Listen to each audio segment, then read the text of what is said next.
Hay farmacias que van más allá de vender medicamentos. Son parte de la historia de un barrio y además guardan un profundo compromiso con la comunidad.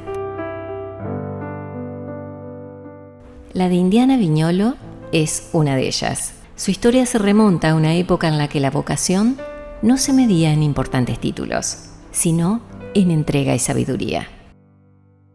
Su abuelo, un idóneo en la materia, un verdadero maestro del oficio, fundó la farmacia en una ciudad donde apenas unas pocas boticas sostenían la salud de la comunidad. Con la precisión de un alquimista y la calidez de quien entiende que detrás de cada fórmula hay una persona, preparaba recetas magistrales en tiempos en los que la farmacia era un arte tanto como una ciencia. A diferencia de aquellas primeras farmacias que con el tiempo fueron desapareciendo, La Redonda, como muchos la conocemos, sigue en pie, casi como única sobreviviente de su generación. Indiana no solo preserva ese legado, sino que lo enriquece, combinando la sabiduría heredada con los avances actuales.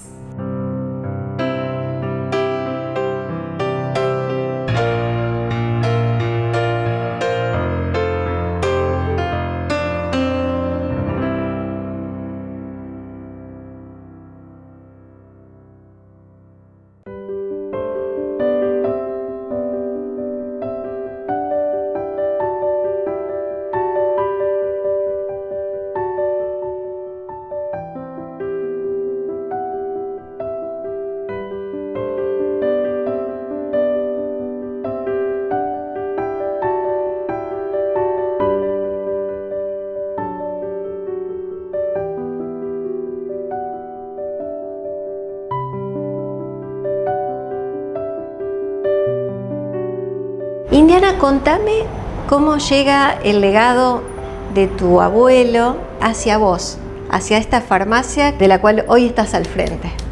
Bueno, yo a mi abuelo lo tenía muy presente porque nosotros nos criamos en la farmacia. Era todo el día estar con ellos, trabajaban todos y era recibir a los parientes, comer, no teníamos vacaciones y entonces era una figura muy cercana a mi abuelo y me mimaba mucho y nos ayudaba, nos pedía que lo ayudáramos a pesar las hierbas, en ese momento era todo fraccionado, entonces mamé de muy chiquita todo sin saber que iba a terminar haciendo una carrera de farmacia, porque la verdad que no era mi proyecto y no lo pensé cuando tenía que decidir qué continuar después de la secundaria. ¿Dónde nació tu abuelo? Mi abuelo nació en Las Rosas, pero después se fue a Ercilia porque ahí puso su farmacia, trabajó como farmacéutico, bueno, un tiempo hasta que vino a Santa Fe. ¿Por qué eligió ese pueblo?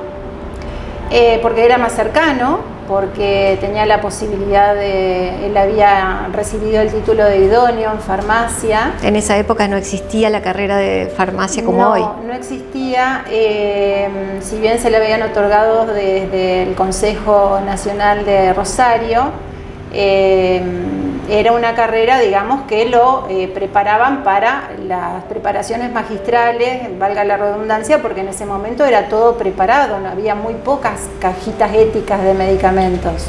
No había tantos remedios de laboratorio como conocemos hoy en día. Los remedios se preparaban en la botica. Se preparaban en la botica, exactamente. Con hierbas, con tinturas. Muchas hierbas se usaban, sustancias orgánicas que eran las que más abundaban. Y bueno, y todo, yo me acuerdo que él tenía todo rotulado, envases alemanes, eran drogas purísimas.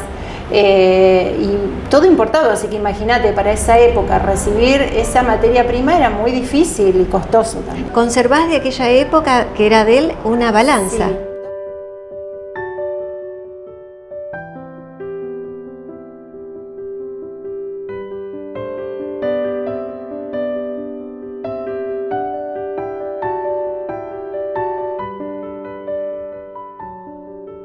Lo lindo es que yo vi cuando él usaba esa balanza, cómo la trataba de equilibrar, de llegar a ponerla a cero, el cuidado que había que tener porque era totalmente cerrada para que la corriente de aire no lo perturbara.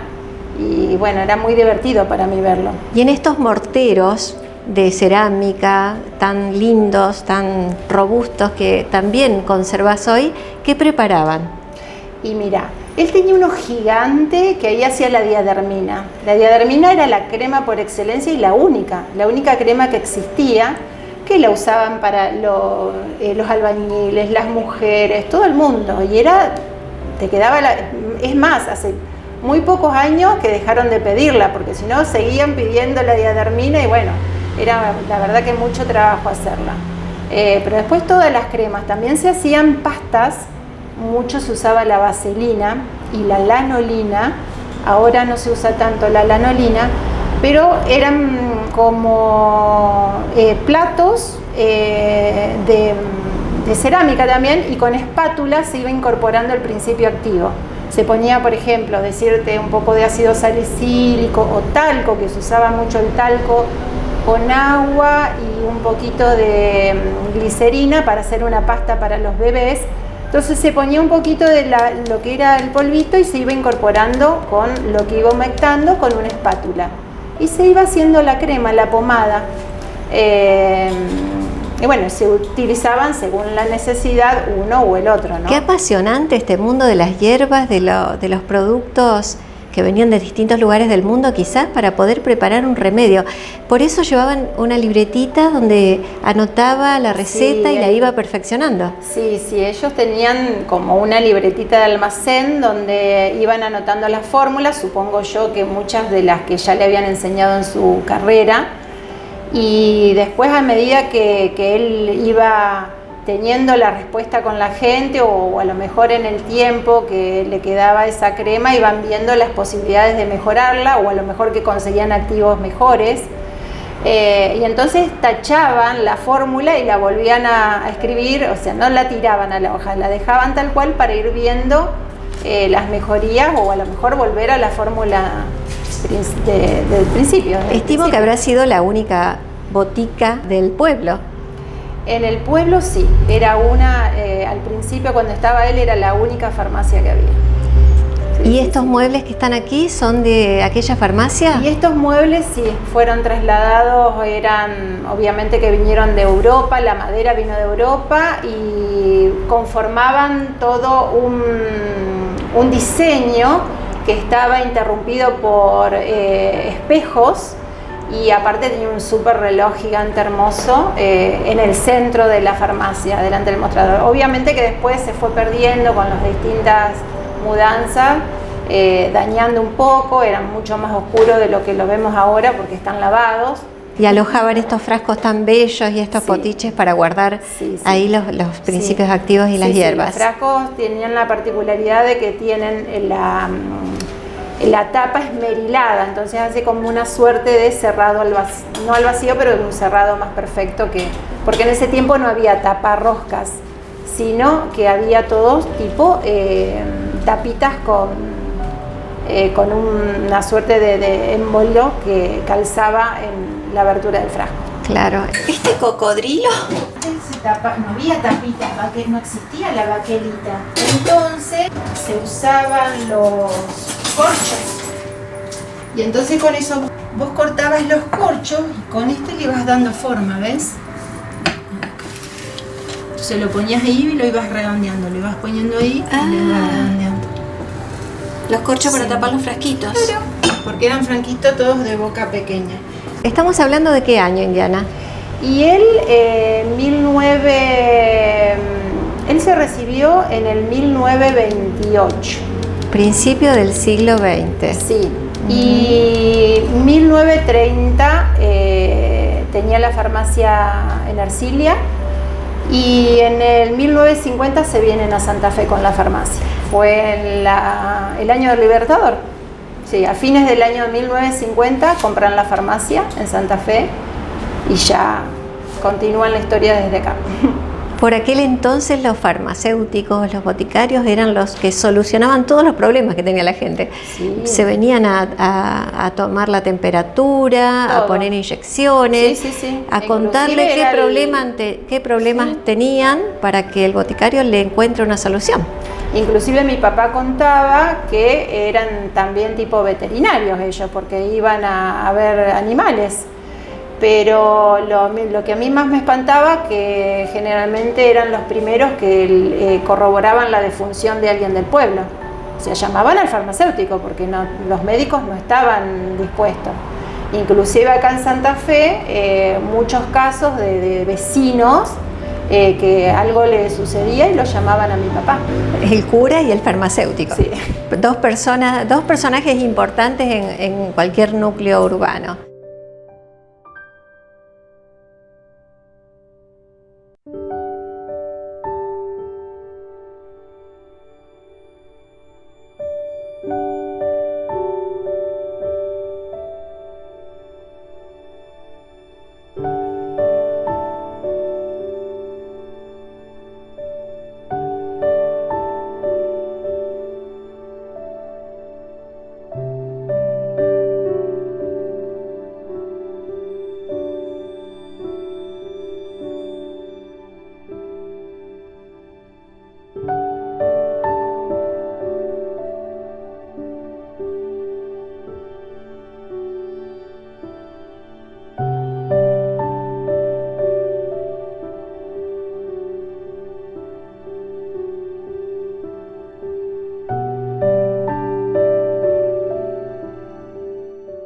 Mi abuelo vino a Santa Fe al casamiento de un familiar, Facino, y ahí conocí a mi abuela. Entonces decidieron casarse el 2 de enero del 1932. Y bueno, obviamente él tenía farmacia en Ercilia, se fueron a Ercilia. Pero ¿qué pasaba? Los hijos fueron creciendo y no tenían educación como para brindarle en todos los niveles. Ya había 3 que entraban a la escuela secundaria, entonces decidieron venirse a Santa Fe. Y bueno, pudieron comprar esta farmacia a la señora Hortensia Rapacioli y se vinieron todos a Santa Fe. Tenía una tía viviendo en Buenos Aires terminando la primaria. Un tío, 2 de los pequeños estaban en Ercilia con ellos y después mi papá con la hermana mayor estaban en Ceres. Claro, estaban Así como que dispersos los hijos. Todos dispersos. Vienen a Santa Fe y me contabas que compran ya una farmacia que estaba en funcionamiento. Sí, estaba en venta. Compran el fondo de comercio. Compran el fondo de comercio. Después, con el tiempo, mi papá, en la presidencia de María Estela Martínez de Perón, en el Rodrigazo, puede terminar de saldar la deuda y tiene el edificio ya a nombre de él. Ahí pasó a ser propiedad de él. Propiedad o sea, la llave del negocio y el edificio. Popularmente conocida en el barrio y en casi toda Santa Fe, estamos en una arteria principal de la ciudad que es la Avenida General Paz. Siempre se le llamó la farmacia La Redonda por la forma que tenía, por su arquitectura. Sí, tal cual, por la arquitectura, pero nunca tuvo el nombre blanqueado en los papeles. Es más, yo me acuerdo que cuando yo me recibí, mi abuela me hace las tarjetitas que decía Farmacia La Redonda y mi papá le dice, no podés entregar eso porque la farmacia no se llama La Redonda. Así que bueno, en ese entonces era una referencia de La Redonda para el este, 2 cuadras.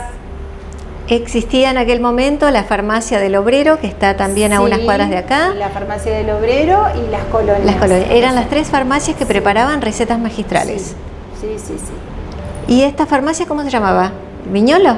Tenían el nombre de... se llamó Farmacia del Pueblo mucho tiempo, pero creo que el nombre de Farmacia del Pueblo solamente estuvo en Ercilia. Cuando vinieron acá ya tenía el nombre del farmacéutico.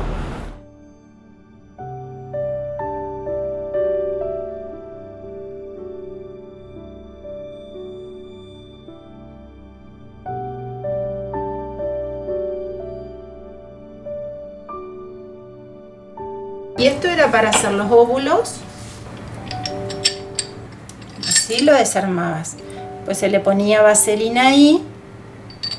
lo cerrabas, fundías la cera, se hacía con ceras diferentes, el activo que vos querías poner, lo ponías en la heladera y después lo sacabas y lo ponías en bolsita. Tu abuelo empieza a atender este lugar y a relacionarse con la gente del barrio. Sí, tal cual. Que era un barrio en pleno crecimiento. Sí. En pleno crecimiento. Y sigue trabajando, preparando sus recetas y ya recibiendo también las recetas que le enviaban los médicos. Sí, todo se hacía con indicación médica y bueno, mucho había demostrador también, porque inclusive la gente iba al médico y después venía a preguntarle primero a mi abuelo y después a mi papá qué le parecía lo que le había dado el médico. Entonces el último que le daba el veredicto de si estaba bien era... Siempre fue un consultor, sí, el farmacéutico. Tal cual.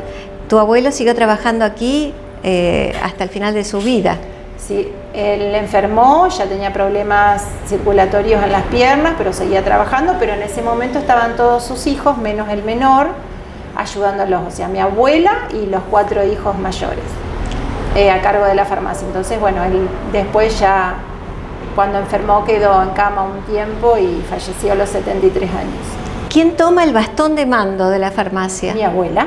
¿Tu abuela? Mi abuela, muy mandona, sí, Matilde, la verdad que espléndida, una mujer espléndida. Ella, es más, ella es la que consigue comprar esta farmacia porque convence a los dueños. No era fácil en ese momento hablar con una mujer y sin embargo ella era muy señorial y tenía mucha presencia. Y bueno, toma la farmacia, obviamente que ya estaba mi papá, mi tía mayor viaja a Buenos Aires, se casa, se va a Buenos Aires y también termina trabajando en una farmacia. Y bueno, después los demás siguen haciendo su vida, porque mi papá empezó a trabajar en esta farmacia mientras estudiaba el secundario. Él fue al Nacional, Simón de Iriondo, de noche. Entonces de día trabajaba en la farmacia. Pero no era farmacéutico. No, mi papá no llegó a ser farmacéutico. Después con el tiempo decidió ser técnico óptico, pero bueno, ya estaba casado con mi mamá y decidieron tener un ingreso propio para la familia, porque la farmacia era de todos. Claro. Entonces tuvo la oportunidad, le encantaba, le gustaba mucho la física a mi papá. Estudió en la Pizarro, en la escuela Pizarro, hizo técnico óptico y bueno, trabajaba en la farmacia y en la óptica. Y es por eso que hace muchos años, yo recuerdo cuando era chica que venía con mis padres acá, había una óptica acá al lado. Claro, actualmente está mi hermana en la óptica y era parte en ese momento, cuando ellos vinieron acá, de la estructura de la farmacia. ¿Y la atendía tu mamá? La atendía mi mamá, sí. Mi mamá era modista, pero en ese entonces, bueno, hacía también las dos. En realidad era ama de casa, modista y bueno, atendía la óptica, la parte de atención al público, y después la parte técnica lo hacía mi papá.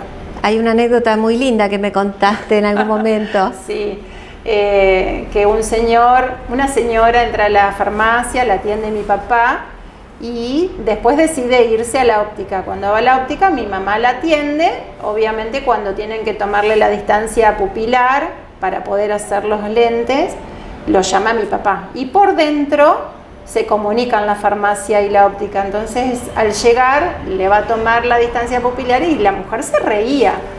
Y entonces lo queda mirando y le dice, no me va a decir que usted no es el hermano del señor de la farmacia.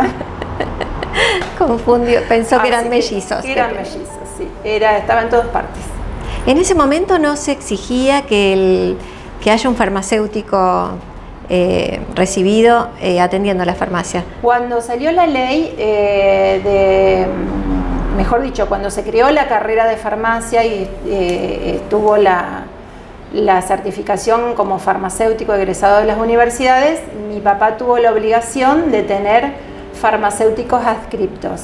Entonces tenía directores técnicos que estaban bajo una reglamentación que está incluida en la ley de farmacia, que es el artículo 57. Entonces eso le permitía que algún familiar estudiara en un tiempo determinado la carrera y al recibirse tomara la farmacia y no tuviera que venderse la farmacia, porque tenía que ser titularidad del farmacéutico. O sea, había una ventana de tiempo, sí, para que algún familiar estudie la carrera, claro, y pueda estar al frente de la farmacia. Y ahí caí yo. ¿Te tocó a vos? Sí, al principio mi secundaria fue, decidí ser electromecánica, entré en la industrial pensando ser química y bueno, por esos avatares de la vida no me llamó la atención la química, después me arrepentí obviamente o no sé si también fue una rebeldía mía, ¿no? Y bueno, después que me recibí, me empezó a gustar la biología, no coordinaba con esto del título que había recibido en el industrial. Y bueno, entré a decidir qué podía hacer, que primero oceanógrafa, después bióloga, y bueno, y me vinieron mis ancestros y decidí seguir farmacia y bueno, siempre fui muy libre. Es más, yo cuando decidí irme a estudiar a Rosario, hubo una cierta reticencia de mi mamá. Mi papá no, siempre, a pesar de que era muy celoso, siempre me dio esa libertad de elegir. Me sentí muy libre siempre con su apoyo. En un momento dijiste, bueno, voy a estudiar farmacia y me voy a hacer cargo de este legado. Sí, él también me dio esa posibilidad. Una vez que me recibí, me sentó y me dijo que yo tenía que decidir, que pensara muy bien lo que iba a implicar estar en esta farmacia. No veníamos muy bien económicamente, había que levantarla. Yo tenía posibilidades de trabajar en Rosario, pero bueno, lo decidí, creo que fue lo mejor. Me sentí muy honrada al seguir todo lo que comenzó mi abuelo y la verdad que la pude reflotar tranquilamente porque bueno, lo primero que hice fue tomar sus libritos y con lo que me habían enseñado empecé con las formulaciones. Era un momento que todo medicamento ético era caro y la posibilidad de la preparación era bastante económica y la gente acá estaba acostumbrada, porque ya estaba acostumbrada con mi abuelo, con mi papá que siguió un tiempo también preparando. Y bueno, fue muy fácil y lindo, pero mucho trabajo. Después me fui perfeccionando, haciendo cursos de posgrado para comprimir, para hacer cremas, para hacer jarabes, todo más, digamos, sofisticado según el avance científico. Y hoy hay como una puesta en valor de todas estas recetas magistrales y remedios naturales, quizás en contraposición con aquellos que son de laboratorio y que nos permiten a nosotros que somos los consumidores elegir. Sí, pero más que...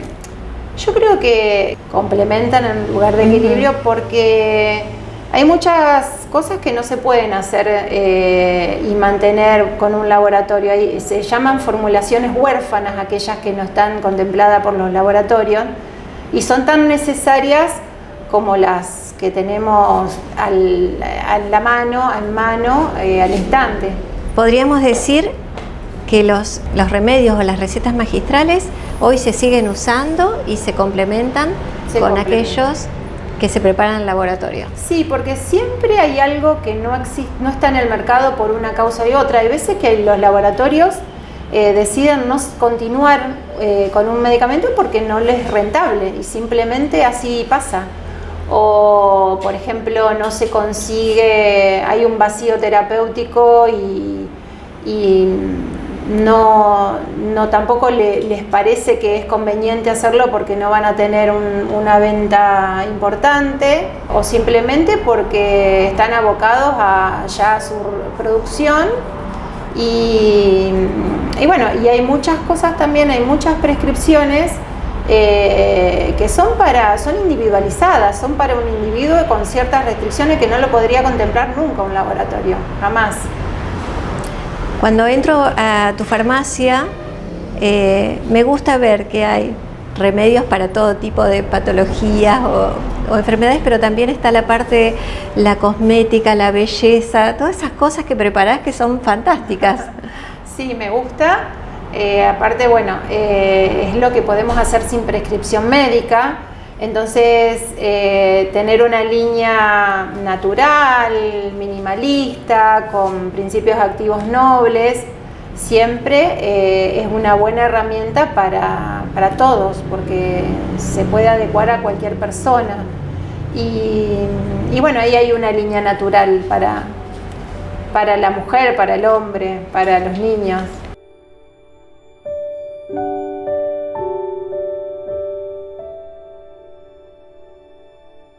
¿Qué sentís en tu interior que llevas de tu abuelo farmacéutico, de tu papá? De mi abuelo, la pasión que él tenía por socorrer a cualquier persona que viniera en el momento que fuere. Mi papá también hacía lo mismo. Y de mi papá, la idea de que no siempre un medicamento es lo que necesita el paciente. Muchas veces una palabra, muchas veces es comprender lo que le está pasando, organizarle a lo mejor los medicamentos que tiene o no. Pero a mí siempre me llamaba mucho la atención cuando venían a buscar algo y mi papá le decía: no te doy nada. ¿Y cómo no le vas a vender nada? Pensaba yo, a veces le decía, y no, si no lo necesitan, pero se iban bien, porque se iban muy confortables en el hecho de que él los había escuchado, le había dado una palabra, lo venían a consultar por muchas cosas y bueno, muchas veces era simplemente darle un consejo de alimentación o simple, que no tenía por qué tomar ninguna medicación. Entonces, bueno, la simpleza de saber que uno está para poder brindar o acompañar a la persona en la salud, sea lo que sea, ¿no? Y bueno, que el medicamento es una herramienta que a veces se necesita y que a veces no. Muchísimas gracias, Indiana, por atendernos hoy aquí en tu farmacia. Gracias a vos, Edith, por ocuparte de esto, y la verdad que muy orgullosa de poder mostrar todo y seguir con la farmacia hoy en día.